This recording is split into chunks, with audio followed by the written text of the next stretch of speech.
Blessed and happy Monday to all of you, my dear friends, my dear brothers and sisters, my dear good people of God, faithful followers of the Daily Gospel Reflection with Father Jack. My dear kababayans, today is November 27, 2023, and today is Monday within the 34th week in Ordinary Time, Year A. Our Gospel for today is from the beautiful and the wonderful account of the Gospel of Luke, chapter 21, verses 1 to 4. I was deeply moved by the line of today's gospel. It says, and I quote, "But she, from her poverty, has offered her whole livelihood." End of the quote. You know what, my dear friends? The gospel for today present to us two brands of giving. First, the first brand is those who give their surplus or those who give their extra. And the other brand of giving are those people who gave everything what they have.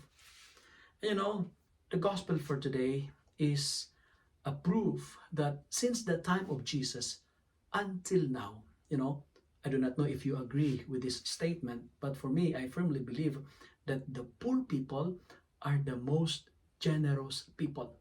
Poor people are the most welcoming, the most kind, the most concerned, the most thoughtful, and the most compassionate. And the woman mentioned in today's gospel really belongs to the lowest state of society, the poorest among the poor. Why? Because she is a woman. Because during the time of Jesus, if you are a woman, you don't have the status. Second, she's a widow. She lost her husband. And third, she's poor. In short, she's belong to the peripheries, to the margin.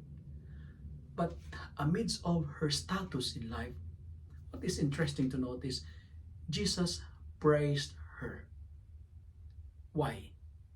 What's the message of today's gospel? Jesus praised her because Jesus saw not the coins being donated, but the very life being offered.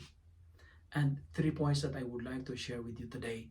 Number one, we are reminded by today's gospel that our greatness is not based on what we have, but based on what we give, based on what we contribute.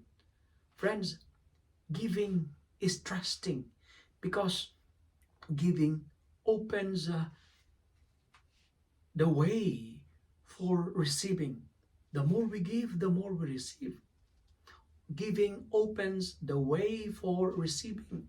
That's why don't expect to receive if you are not willing to give.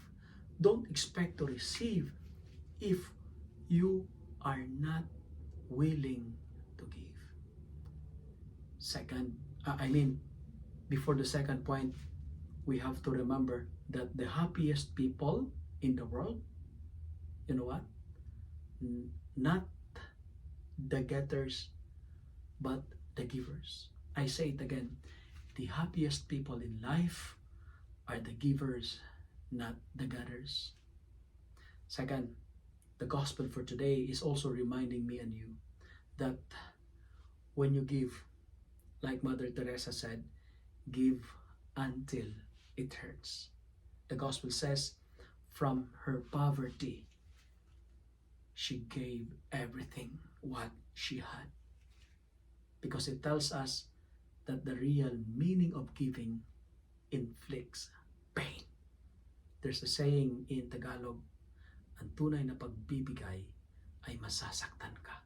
Kung hindi ka pa nasasaktan, hindi yan pagbibigay because the real meaning of giving inflicts pain. And happiness does not result from what we get, but from what we give. Why do we need to give? Because we have a God who is the model of giving. We have a God who gave everything what he had, especially his life, by dying on the cross. Friends, generosity is a practical expression of love. Those people who knows how to love are the person who really knows the needs of others. And finally, and this is the final point, the gospel is reminding me and you that life is not all about accumulation, but life is all about contribution. Because life is like a boxing, it's like a UFC. The more you give, the more you receive. Give not to get, but give to inspire others to give. Because when we give glory and praise to God.